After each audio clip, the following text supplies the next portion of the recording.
Welcome to Lighting for Profits, presented by Emery Allen, with your host, Ryan Lee, your number one source for all things landscape lighting. From lighting design, install, sales, and marketing, we discuss everything you need to know to start and grow a successful landscape lighting business. Hey. What is going on? Welcome to the number one landscape lighting show in the world. My name's Ryan Lee, and we are getting ready to start an awesome 1 hour segment. Got my co-host, Steve Perkins, in the house. What's up, everybody? So good to see you, man. Oh, so good to see you.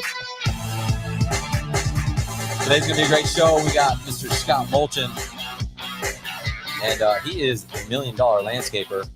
He's got a podcast. He's got an academy. He's basically my idol. He's several steps ahead of me. So I'm excited to have him on. We're going to pick his brain and figure out some of the stuff that he's teaching his people. And hopefully we can apply those into our business as well. So super excited to have him on. We're going to welcome him in just a couple minutes. And just a reminder, you can either go and put out another fire in your business, or you can just stick around and we're going to work on your business together. So stick around here at Lighting for Profits, presented by Emery Allen.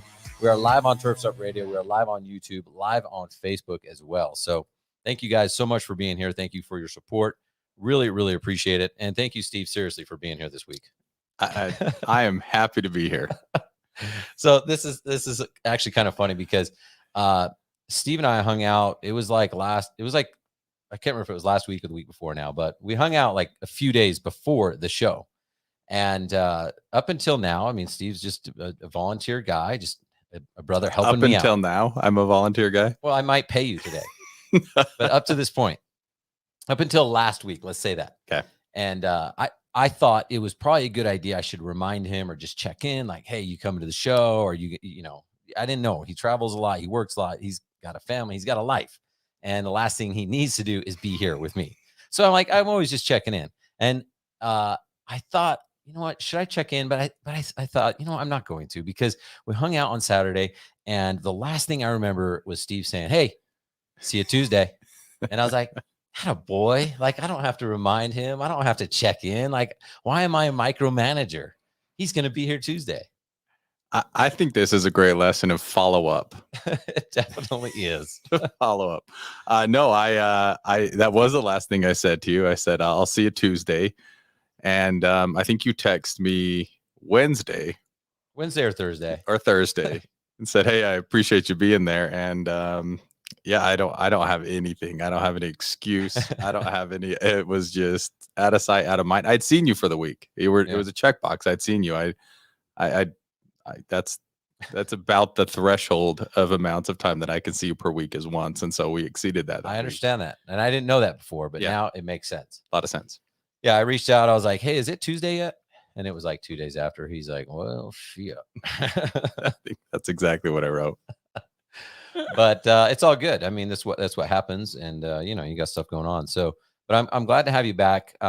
Before we have Scott on, I wanted to ask you, you know, it was a few weeks ago, maybe a month ago, we were talking, and I finished reading that book again for the very first time, Rich Dad, Poor Dad, Robert Kiyosaki. And one of the things he said was everybody, even people who just have a regular job and are not entrepreneurs, everything else, they should get a side gig and get a direct sales job. You happen to be in the direct sales industry. And so I started thinking like, well, geez, what is it about this? I mean, I know like sales and stuff, but like what types of things are you teaching to these people that is so magical? I don't think it's magical. I think it's just, it's a low barrier to entry to start your own side hustle. You know what I mean? A lot of people on this podcast probably have their own side business, have actually decided to take something maybe part-time to full-time. And so I think it's an opportunity for people to try something on their own. And it's not necessarily that we teach anything magical by any stretch, but the concepts of owning your business, no matter if it's a landscape lighting business or a direct sales business, or I mean, any business, it's the same. The concept's the same. You have to put yourself out there. You have to commit. You have to learn about yourself. And I think that's where there's this synergy between all of these people. They're just trying to make it, man. You know, I look at it and I just say, okay, so when we start to work with people, it's no different than any other business. It's just, how do you approach people? How do you establish your brand? How do you be authentic and yet still have scalable solutions to build your business? And I think that's why we're just able to do that at a small scale with a low barrier to entry. But I'll tell you, I think the reason I think the industry gets a bad name and there's a lot of people that have questions around it, it's no different, is it's also easy to give up. People start a business, have all these great intentions, and then just don't do it. And I think it's no different than if you're in any other business. It's hard. It's really, really hard to kind of hang up that 9 to 5 and say, I'm really going to commit to this long term. Yeah, I'm glad you brought that up. I remember when I started my lighting business, I had no idea that there was so much competition. Like, I didn't research, and I'm glad I didn't, because otherwise I wouldn't. You would talk yourself out of it, right? Yeah, but I got into it, and I was like people would see like our nice trucks, I feel like, and they're like, oh man, landscape lighting, I should do that. That guy does well. So then they do it. And same thing with direct sales. Like, oh, that person made $1 million in a year, so I'm going to do it. And then they realize, wait, it actually does take work. It's not like you do a Facebook post and you make $1 million, even though it looked like that person who did make $1 million that year made some posts and they made some money. They put in a lot of legwork, and I think people are afraid of that work. Yeah, no, it's hard. Any business you start, it's hard. But I think what you're doing, Ryan, and your coaching and kind of what we do on our side is we say, okay, yeah, it is hard, but the idea is establish a process, establish a system, invest in yourself, learn. And that's really how you kind of get through where it's just hard, slug through it, work into actual systems for success. And I think that's where it's okay.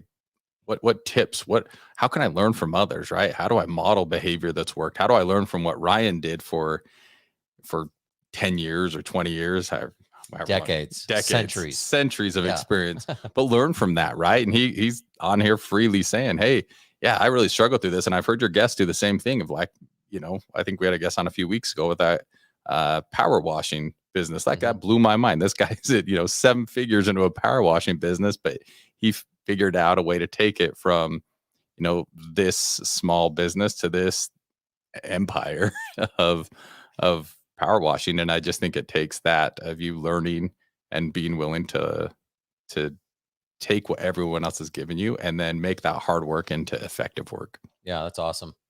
Well, for me, I've noticed, and the reason why I'm so big on the business side of the business, because I feel like anyone can learn how to do landscape lighting or whatever the business they're doing. But I do feel like most people struggle with the business side of it. And I've noticed that they tend to struggle most with sales. I'm not saying everybody does. There's some naturals out there and stuff like that. But just generally speaking, people are like afraid of sales. Like, they think of the used car, dirty salesman, like it's a dirty word. Why? What do you know why that is? I think, it's deep in all of us, right? Like I will go to a store to buy something. A salesperson will walk up to me and be like, hey, can I help you? And what do you say? I'm just looking. I'm just looking. Nope. Like, just get out of here. Get out of here. We're so terrified of that. But yet the truth is, like, we really are there to purchase something.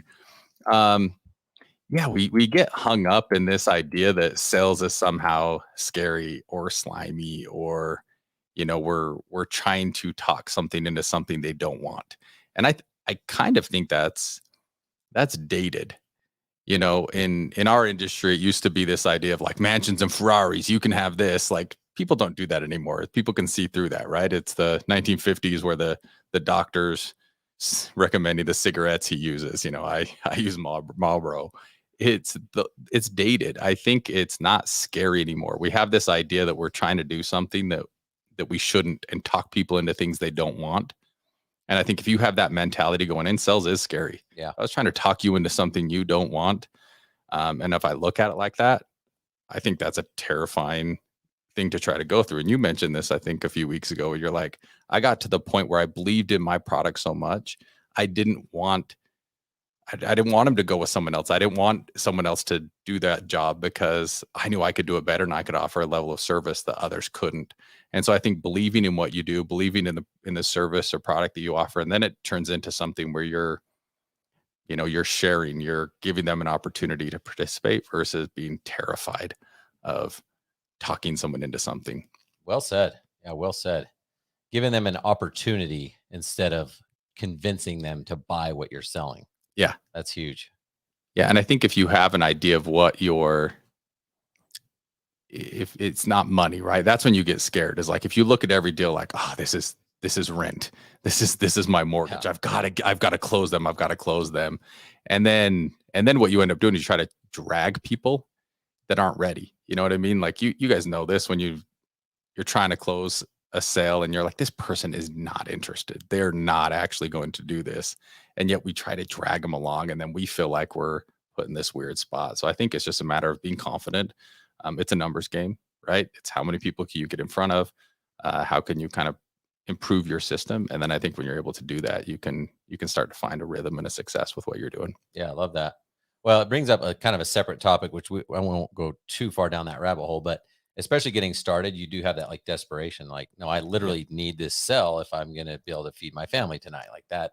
If you've been in any type of business or sales, you've had that thought, and so then you kind of are like, well, I could sell this to anyone, or I need to at least, and when in reality, it is a numbers game, and you might have to talk to 100 people just to get 3 sales, but you're sitting there trying to convince the 97 people to buy when they're not going to. Then you get frustrated and want to kill yourself. It's like, no, that escalated quickly. Yeah, that did escalate rather quickly. Maybe harm yourself. Fair. But instead, you should pre-qualify them and find out really quick, like if this is a fit or not, and get those no's from the 97 people as fast as possible, so you can find the 3 people that literally they want to buy from you today. Like they're ready, they're looking for you. And instead, a lot of people are hitting their head against the bricks trying to sell something to people who aren't even interested. Yeah, and we cold market, right? So it's like, I'm going to send out 1,000 emails and hand out 100 flyers, and then we don't get any response, and we're like, oh, this is impossible. But like you said, if you keep doing that till you get the 3, and then you work those 3 for referrals, and do you have some friends, or you work in the neighborhood where they'd say, hey, check out this guy's landscape into this landscape lighting, and wow, that looks great. And I think that's where you start to see your business take off. But again, we just get so focused on the no's, and that's any business, man. Like you've got to get comfortable with those no's and have the confidence in what you're doing.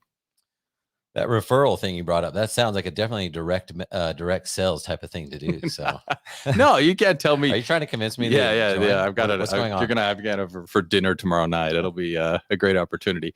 I don't know. Let me ask that in your neck of the woods. Like it seems to me, I think we've talked about this. If I had a neighbor getting landscape lighting, and like I saw the look, you don't get jobs from that, dude. Yeah, no, referrals is huge. That's why I actually bring it up, because that's why I think Kiyosaki says get direct sales, because literally everything you do there, even if it's like on a smaller scale, is going to apply to like anything in your life. So yeah, I did. Guy that did my Christmas lights. Just hit him up on KSL, which is a local Utah like thing, right? He's like, hey, $25 off if you refer anyone. Do you know how many people I've referred? Because people they ask me in my neighborhood. I was the first to have them done. I think I have eight people that I got $200 off. And for him, $25 to go get a job that's, I don't know how much you paid, but he's making good money. Yeah, no doubt about it. All right. Thanks, Steve. Appreciate the info, man. Well, what we're going to do is do a little break, jam to some music. Here's some advertisements. Buy from whatever you hear in a second. And then we'll come back with Scott Molchan. Let's do it. All right, guys, stick around. We'll be right back.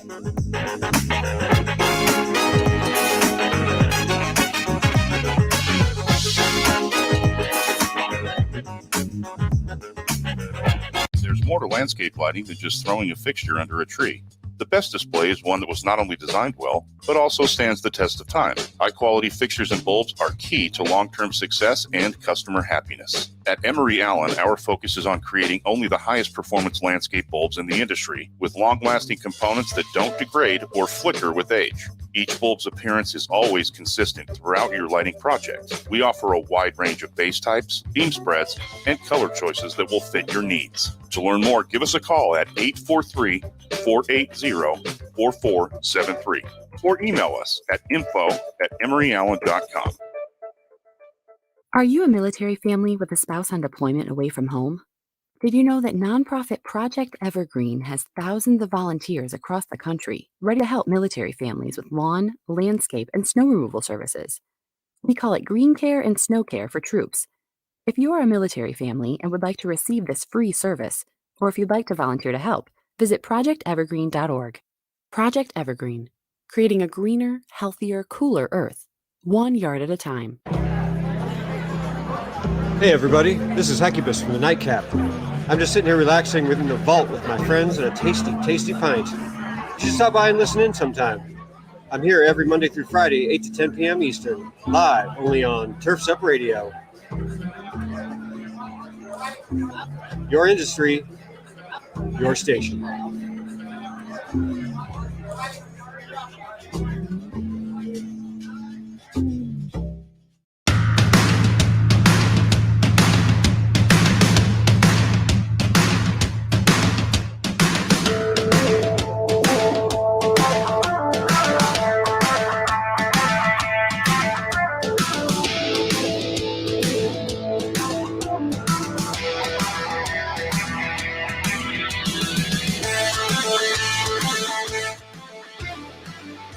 Welcome back to Lighting for Profits.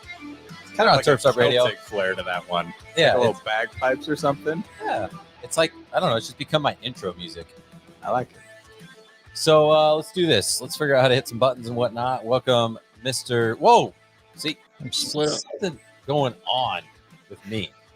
Welcome, Scott Molchan. How's it going, guys? How you doing, buddy? Good. Thanks for letting me be on your show today. We're happy to be here, man. We're just happy that you're here too. So thanks for taking the time out of your day to be here. We've known each other for maybe a year now, I feel like. Yep. Kind of been chatting back and forth and sharing ideas and stuff like that. And I really do admire you, and I'm grateful to have you here because I feel like you're just further along than I am in our journey. So I guess introduce yourself to our audience. And I know you're like the Pond King. That's where you like kind of got your start and stuff like that. But yeah, tell us how you got your start in the green industry. Sure. Well, I'm Scott Molchan with the $1 Million Landscaper. Kind of backstory: my father started the landscape business. We became incorporated in 1988, so I kind of just grew up in it. You know, started just doing lawns, and I never mowed, but I always did, landscaping. Basically, kind of progressed on through there, came up through the ranks, and then I really got into water features. I don't know how long ago, but maybe probably about 20 years ago. Got doing water features, and I just fell in love with it. I just wanted to do that all the time. So I just became known in our area for doing water features. It had to look natural. Like I would never go in, put somebody's water feature, the waterfall's this tall and it's only this wide, and it looks out of place. We live in Indiana. Everything's flat. So if you put something like a peak, it looks like an anthill in a yard. And so it can't do that. It's got to look natural. So that's what I kind of became known for. But growing up through the business, see my dad, he started just from scratch. We grew up farming, so he had no business background, and just started seeing how things were running in the business. And it wasn't, we're doing well, doing well over $1 million a year, but we didn't have any money in the bank really to show for it. So we started really looking at numbers and had to figure things out. And that's where I started learning all the stuff about business. And that's why I wanted to kind of teach it now. That's why I want to share our story and help others, kind of move on past that learning curve that we went through. Yeah, I'm the same way. It's like there's so much stuff I teach where it's like, and I know this is kind of a selfish comment, but I feel like I'm reaching back in time and helping myself from 10 years ago, and it is satisfying being able to shave off days, weeks, months, sometimes years off these people's learning curve. And it's like, okay, that doesn't make me feel as worthless as I used to feel. So yeah, I hear you there. And so when did you start teaching and coaching and all that? We started the $1 Million Landscaper about a little over 3 years ago. And it started off just kind of as a podcast and just kind of just sharing our information. And then I started just kind of helping people more one-on-one, and then it just kind of progressed. We figured I'll put an academy together. So it's basically an online academy. People can kind of come and study as they go. We do one-on-one group coaching in there. monthly like live Q&As and stuff. And I don't know, I just love it. I love being able to help people. I love hearing their transformations and everything. And it's an awesome feeling, like you said. Very cool. What have you noticed? Is there a trend of like, I don't know, the top thing that you see most business owners struggling with? It's kind of two things, I guess. Mainly, it's a lot of it's not knowing your numbers. We help a lot of like smaller to mid-sized landscape businesses, and they typically don't know what they need to charge per hour to make sure they're making a profit. And I know you say this all the time: just increase your prices, and it's so true that I'd say 99% of the people that are in our academy at one point were not charging enough. The other thing I see is they don't have the system procedures in place. Like Steve was talking earlier on the sales systems and stuff. It's what you guys said earlier was golden. Like you can end the show with what you guys said earlier, because it's so true. You have to start with those systems procedures and just kind of progress your way through. Those are kind of the biggest things I see in the landscape business. Yeah. Struggle with. Yeah. Similar stuff over here. What about letting go? Like, what about them going like, man, I don't know. Like I kind of need to hire someone, but I tried hiring someone and the guy was an idiot, and they, make all these excuses and stuff. Is that a problem? Oh yeah, absolutely. Yeah. Well, it's hard to find people right now, and I'll get that to any industry right now, but you still have to have, well, I guess step back. You've created your business your way. You do your landscaping or lighting or whatever you do your way, your style. And the same thing was with us, with our, I had a certain style with my water features. So I had to train my people the way I wanted it done. Otherwise, if I just let them go do it, they're going to do it their way. And it may work out, but it may not. And you don't want to take your chance. People have come to you because of your style or your reputation or, your service or whatever you offer. They need to learn that way. So you have to train them and create those system procedures and checklists to follow up with it to make sure they're doing it properly. Well, let's talk about your sweatshirt there. I saw you at the GIE last month, and I see these people walking around with these awesome shirts, and it says "Do It Dirty." And I was like, man, that's cool. That must be an awesome cult to be a part of. Yeah. So this is a PG show, so we'll keep it that way. But no, it's our way, or it's our stance, I guess, against perfectionism. We see people all the time. Everybody wants to get everything perfect. And like I said, we teach a lot of system procedures, and people just have to get started creating these things. You can always improve on it. And I always go back to my story when I kind of helped my dad, going up in the business.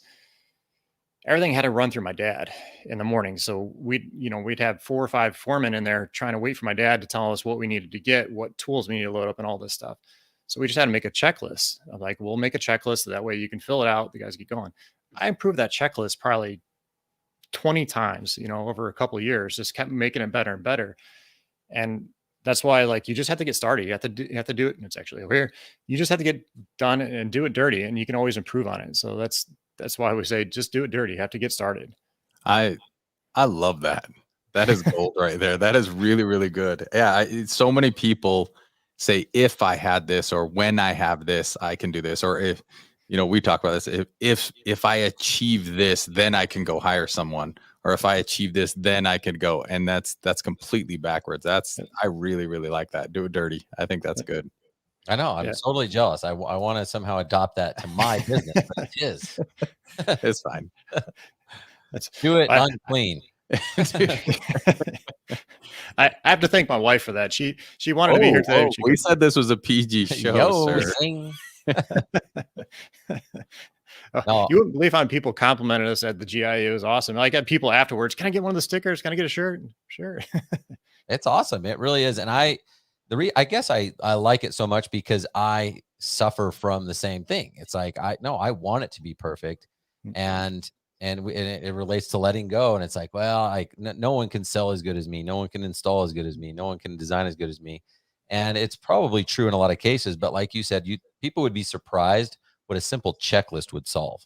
And just like, here's the checklist of 10 things. Like, when you get to the job, you ring the doorbell. You talk to Mrs. So-and-so, do a walk around the house and walk through the stuff, whatever it is. And if there's a script that you always like to say to the customer, write that down. They could literally like read the list until they get good at it and just refer back to it, And like you said, it's not going to be perfect. You're going to forget stuff on your own list and be like, oh yeah. And then when they screw up or you screw up, you just add it to the list. And after a while, it's still not going to be perfect, but it'll be closer to perfect. Right. Well, earlier you guys were talking about, people kind of just getting into the business and might start as a side hustle or whatever, and they progress way through. So they may not have the sales skills or not the knowledge of things. So you just have to start that script and start that way and just keep track of it. And then again, just improve on it. You may not hit it right out of the ballpark right off the bat, but by the 5th, 10th time, whatever, you might be, nailing it. So it's always going to be improvements. Always like in our academy, we have our path to like success is kind of a circle, because you can start here, but time you get back here, you may have to go back and restart up here. So everything you're kind of doing is you're always going back and improving things. So it's, again, go back to doing it dirty. Just get started. That's the same thing we did in our academy here. If you look the earliest version, it was terrible. It was ugly. It was like hideous. But I progressed and improved along the way. So I still hold to that. I mean, don't get me wrong. I still like the things to be perfect, but I have to just step back and just get started. Yeah. It's this dichotomy, right? It's action equals skill. I can read every baseball book in the world. It's not going to give me a good swing, but if I go swing the bat 10,000 times, I'm going to become a good player. And I'm with you. We get hung up where it's like, I'm going to read every book. I'm going to listen to the podcast. I'm going to do all those things, but you got to take action. Well said. Yeah. I'm going to make a confession, and I can't believe I'm doing this, but I in my program, I do not have 100% success rate with my students. And the reason is because I do have 100% success rate. The people that are going through it and taking action, they're blowing my mind. Like, I'm a positive person, optimistic. And I'm like, yeah, you could probably improve your life a little and double your profits. They're like taking off. Like, I'm like, holy cow, you went from 100,000 in sales to 500,000 sales in 8 months. That's insane. Like, I was telling you to have a positive mindset, but like, that's actually crazy. And then the people who have not done anything, they just join and listen to one training or whatever, they're not succeeding. And I feel bad. I'm like, this is like a waste of money. So it's just like you said, like, reading, listening, watching does nothing. You have to take action. You have to implement. Confession over. Well, it's the same thing in our academy. The people that are doing great, they're participating in our live Q&As, joining in our accountability group. And the people that aren't, I can see like a progress bar on their profile. The people that are like 20% they're not doing as well, but you have to take action. And I can only, like, what's that saying? You can lead a horse to water, but you can't make him drink. It's the same. Touch on that accountability group. That's interesting to me. Yeah. So I'm a huge proponent of that, because that's something that really helped me early on. I actually joined it's probably 20 years ago. I was in a Marty Grunder's ACE accountability group, and just being able to be around all these guys that were like way above me and be in that room and just hearing them talk and being able to pick their brains and they held me accountable to things, and they helped me push to get those systems and procedures in place. So I wanted this in our academy, and it's kind of unfortunate. Like, I only have 3 to 4 people that are like in it all the time. Every month we do it once a month. There's only 3 or 4 people that are in there all the time. Well, there's people just here and there, but the people that are in there, they're the ones taking action. They're actually getting it done. And, I follow up with them, make sure they're, doing what they said they're going to do. Or if they're not, why, what's holding me back? And let's figure out how to move forward from here. So I'm a huge fan of have some kind of somebody help hold you accountable. I have something, myself. I think, Ryan, you have a coach. I assume they do something similar. Yep. Yeah. Every week. Yeah. And I don't show up every week. Well, I think it's probably, I mean, you're working with people that made the decision to go off and start their own thing. And so the idea is I don't have to be accountable to anyone, but it's this really, get this catch-22 where, that's the independence you want, but and accountability, you're keeping yourself accountable. It's not that you're necessarily accountable to that person, but it's you've committed to someone. I've seen the same thing. I think that helps a tremendous amount. Mm-hmm. It does. And it's hard. Like I said, I don't show up to all mine that I'm supposed to be. So it's like, I'm sitting here like preaching one thing and then doing another. So it's like I tell my kids, do as I say, not as I do. Do it dirty. Do it dirty. Do it dirty. But honestly, if you look at the successful people out there in my program, in your program, in and anywhere, they have accountability. They've got some type of coach, person, system, way to hold themselves accountable. And that's the only way to keep moving forward. So I think that's awesome that you have that inside your program. Yeah, it's something we started probably about 2 years ago. I didn't have it off the get-go, and I wish I had, but it's the people, like I said, the people are doing it, participating, they're doing awesome. All right. Well, we're going to do a quick break, and then we'll come back. I got some more questions around marketing and sales and kind of what's separating those that are succeeding versus those that aren't. So stick around, guys. We'll be right back with more of Scott Molchan with an accent.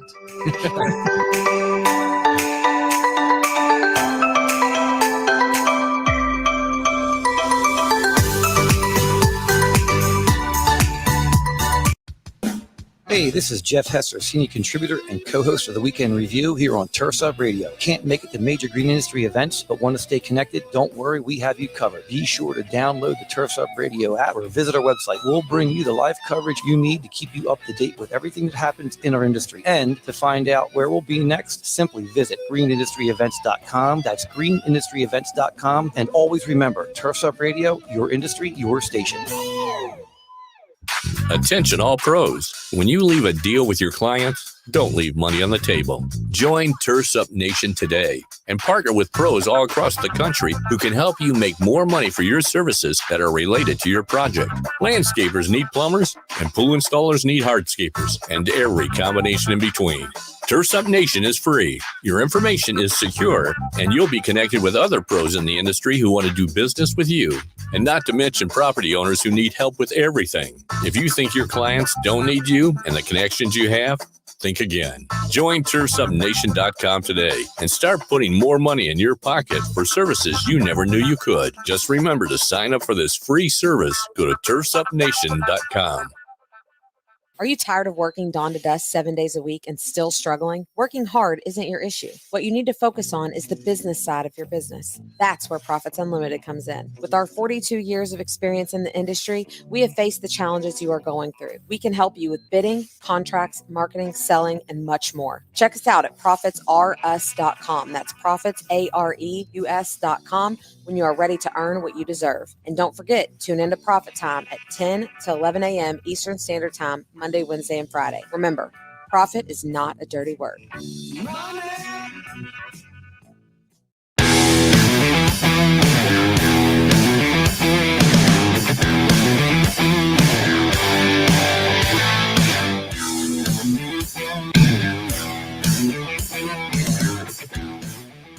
All right. Welcome back to Lighting for Profits, presented by Emery Allen here on Turfs Up Radio. So I guess I'm figuring out how to word this question as I say it. I'm trying to figure out what advice you could tell some of our listeners. Like what separates those that get to the $1 million mark in business, and sometimes it's the $2 million mark, depending on what business you're talking about. But what separates those that get to that $1 million mark and those that don't? Like, do you have maybe a couple specific action items that they could do? I think it's the ones that want to work on their business, not in it.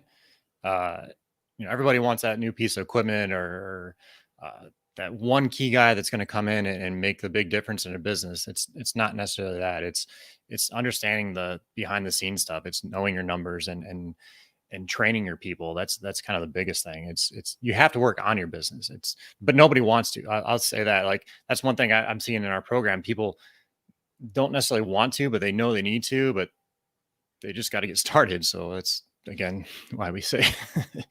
So when you say work on your business, training, numbers, is there something you start with to be like, all right, step one, let's do this? Yeah. So we're actually changing our academy a little bit, but initially we always said, start with system procedures, get started with something, whether it's just doing a simple checklist. That way your crews know exactly what to do. But we're actually kind of changing our stance a little bit. We're working more on sales systems and getting that, because you have to make those sales and to grow. And what I'm seeing with a lot of the smaller businesses that are out there, they're not. I think you guys talked about this before the show. It's before we start talking. They're not really good at sales, and they're not real comfortable. They're not confident in it. So that's one of the things that you have to be able to start improving your sales systems, because if you can't sell anything, you're going to be out of business. So that's one of the things I would say is start working on those. That's interesting, because I was going to ask you, do you think sales and marketing is more important or operations, if you were to have to focus on one? Well, initially, like I said, our academy, we started system procedures were first. That was one of the first things. But now, actually, after doing more coaching and start talking to people, like a lot of people that are just starting, they're struggling with the sales. They're not building, to get the money in that they need to pay their people. So they're having to lay people off. So I started looking at, okay, let's change what I'm doing here to help you work on those sales and marketing and stuff, because a lot of people don't know it, or they don't think they need to do marketing. That's part of the problem. They just, I'll get it from word of mouth, and that's all they need to do. And that may get you only so far, but you have to market. Yep. And I know one of the things that I hear you guys talking about too is when you market, you don't just market like when you're slow. Like even if you're booked out 8 weeks, you need to keep that marketing on, because it's not a flip of a switch type thing. A lot of that marketing lags and stuff like that. So yeah, and with the marketing, there's a lot. You can't just do one thing. You can't just go do whatever EDDM. You have to do multiple different things. It might be on Facebook a little bit. It might be you're improving your website. It's going out and networking. I'm a big proponent of networking. That's at least in our area and our business, that's what helped us, was just getting out and being in different groups and talking to different organizations and getting out and networking with the different contractors and stuff. That was huge for us. So that's along the whole sales system. That's what you need to kind of do with that and the marketing. It's crazy. I was actually talking to one of my clients earlier today, and we were kind of talking a little bit about this, how he was always just in this kind of like one man show phase. Now he's got employees, now he's got money to advertise and stuff like that. And his business is becoming easy for him. He's not there yet. He's not an owner that just doesn't know what's going on in the business, stuff like that. But it's way easier because of that. Like you said, it's one thing to just do like a direct mail campaign. And if people do that and they're like, I don't know, it wasn't very good. Well, it wasn't very good because you don't have all these other elements in place. If you have a badass website, you're doing Google ads, direct mail, all these things, they all support each other. And most people never get to that point, unfortunately. So they're like working uphill all the time. And it's no wonder they quit, because it sucks. It's hard. Yeah. But once you get those things in place, suddenly when you turn on your direct mail campaign, your website leads just magically go up, there's no correlation. So it's all those things coming together, and that's called momentum. And that momentum is what you and I are both trying to get all of our clients to experience. Yeah, absolutely. And along with the EDDM, you can't just send one postcard out. It's not going to work. You're going to spend that money and be like, I didn't return, I get any returns on it. Well, yeah, but how many times you send it out? Just one, and, just one neighborhood, or what? Are you hitting your target audience that you need to hit? There's a lot of factors to it. Is there a spot in business that you found is comfortable for people? Like it's a good, hey, if you can get to this number of employees or sales or something like that, is there a sweet spot? Well, I see people getting stuck a lot. They'll get stuck at $250,000 to $300,000 on sales. They'll get stuck there, or they'll get stuck at $500,000. But we, in our business, we stayed at $100 million, or not 100. I wish 100. Yeah, yes, $1 million. I wish 100 million. I knew you were going to say something cool. No guest has ever got there in my tenure here. So I'm impressed. No, but sorry, $1 million. And, we'd fluctuate. We go up to 2 and stuff, but 1 million was pretty comfortable with us. We're making good profits on it. We can handle the crews and no issues. That's why our company's name is 1 million, the $1 Million Landscaper, because I know that level, and it's comfort for me. And I know that in and out. And, to this day, my dad's still doing that same stance as far as profits. So to me, that around there is pretty comfortable. But it's up to you. What, if you want to go bigger, you can, but you have to start putting these systems in place to be able to do it. And whether it's 500,000 or 5 million, you have to have these things in place to be able to handle that. So what advice, I mean, it sounds like I think I maybe know a little bit of the answer, but what systems like would you recommend for people that are stuck, whether it's at 200 grand, 500 grand, what advice do you give them? So you kind of need to look at your business and see where your problem area is. A lot of times we see it's the crew issues. They're not sure how to get the crews out in the morning. They're not sure, the crews aren't exactly sure what they need to do on the job site. So it's having all that paperwork prepared, or however if you use software, whatever it is, the crews need to know exactly what needs to get done on the job site. So I always tell people, have a morning procedure, whether they come in, they clock in, and then whatever, the foreman's the one that gets the information for the job for that day. The crew is going out and starting loading the materials up, the trucks up, whatever they need to. It's having those processes in place and making sure they're following through on that. And then also start holding your teams accountable. That's a big one. You don't hold them accountable, they're just going to be going whatever. So you're just going to have more callbacks and more issues along the way. So those are the kind of the biggest things I'd say. I found too, where a lot of people will chase a number. Let's say it's 1 million, and that seems like, or even 500,000. They have this idea of that's my goal. And I'm going to work really hard to get there. I think sometimes if you work backwards, you're like, hey, based upon the jobs I'm doing now, how many additional jobs would I need to get to get to 500,000? And then you start talking about your channels. Well, typically if I invest this much in marketing, I get this sort of return. Make a map.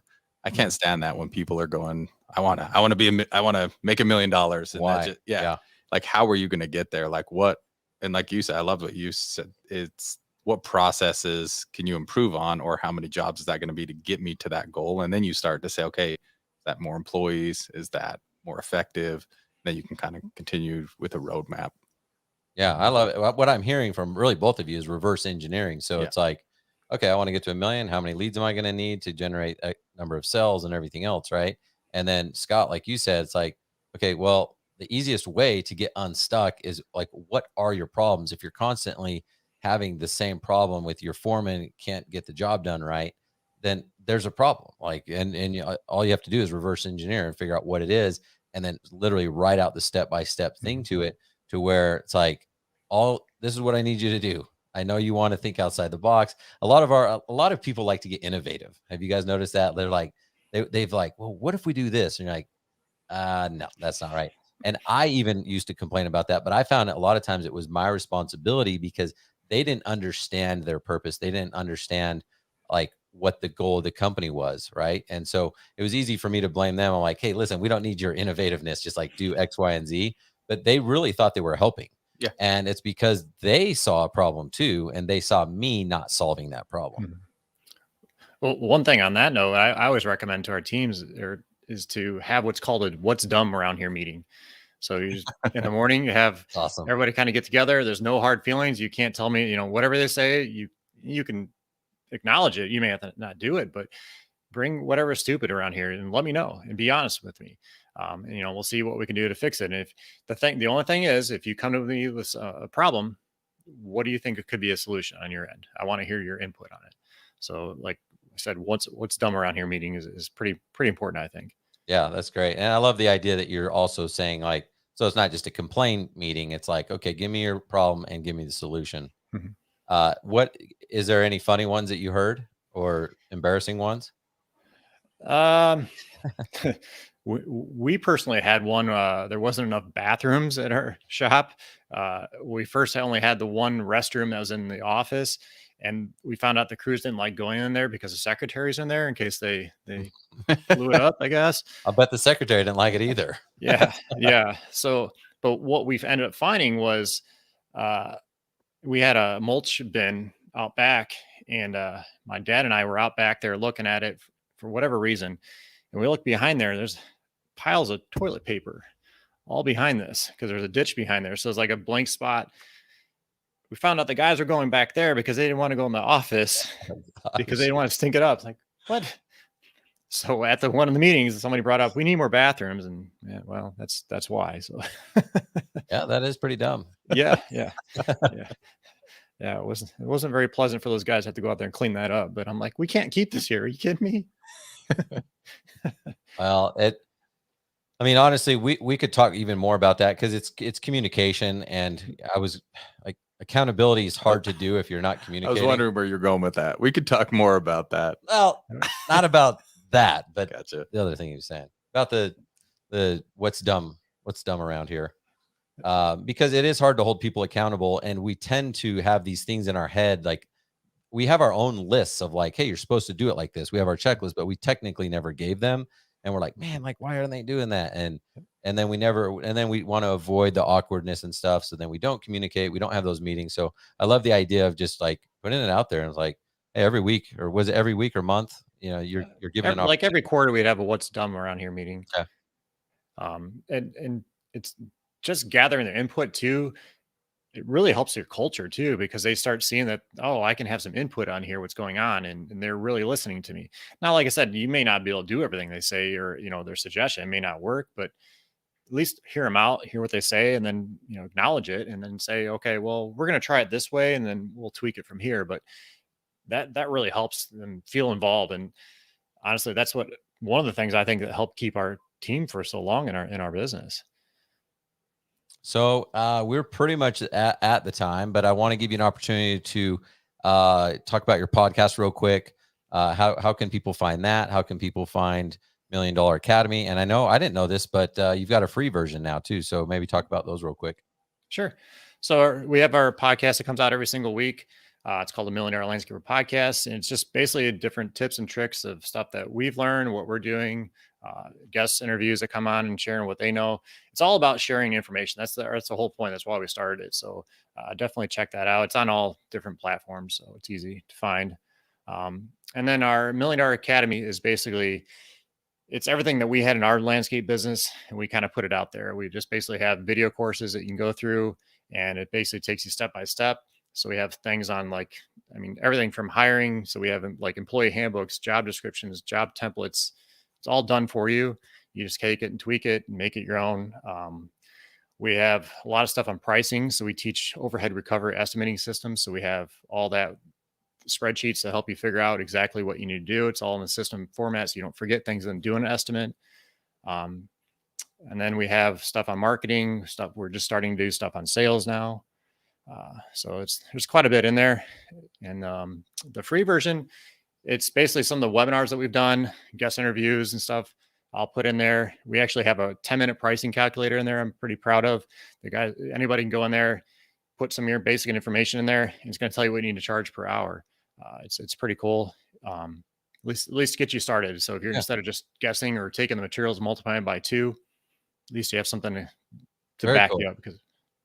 Well, I could tell that you're guys, just if you are listening, I know his pricing it needs to be raised. He hasn't hired me yet to raise his price. So I seriously, before I convince Scott to raise his price, go to $1millionacademy.com and sign up, because it's still dirt cheap. And I'm gonna convince you to raise it, because you definitely need to. With the amount of stuff you're giving away is insane. So go check him out. Thanks so much for being here, Scott. I really appreciate the insights and time for being here, man. Yep. Thank you, guys. Appreciate it. All right, guys, we are going to just close out here in just a few minutes. I'm going to finish the show with my tip of the week. So tip of the week. Yes. Pretty good, man. Thanks. So stick around. We'll be right back.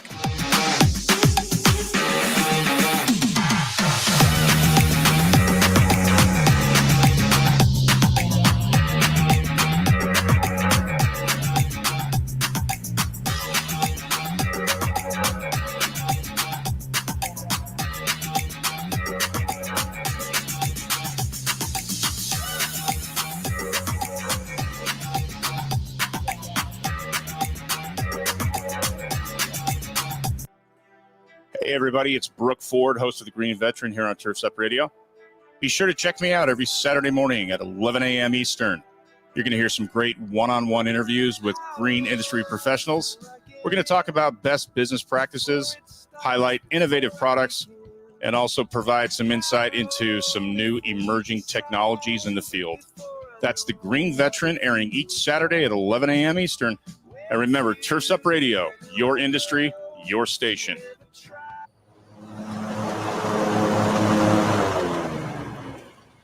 Isn't it nice when the weather cooperates and crews complete jobs on time and on budget? But weather can cause delays. And with paper route sheets, jobs get lost in the shuffle. That's why you need Aspire Crew Control scheduling software, an easy-to-use, flexible, and affordable solution that allows you to shift schedules with a single click. Try Aspire Crew Control for free at aspirecrewcontrol.com. Saturdays, 9 a.m. to 10 a.m. The Weekend Review. The Weekend Review. The Weekend Review. Join King Darren and all of your favorite Turfs Up radio hosts, including Hecubus, Eric, the Turf Teacher Jones, Brian. My name is not Brian. Ryan Lee, Wayne the Prophet Bowles, One opportunity. his son Daniel, Ford, the Green Veteran, Giddy up, and many more. Join us live as we unpack the week and share what you may have missed live on Turfs Up Radio. That's the Weekend Review, Saturdays, 9 to 10 a.m. Eastern, right here on Turfs Up Radio, your industry, your station. Yeah. Oh, yeah.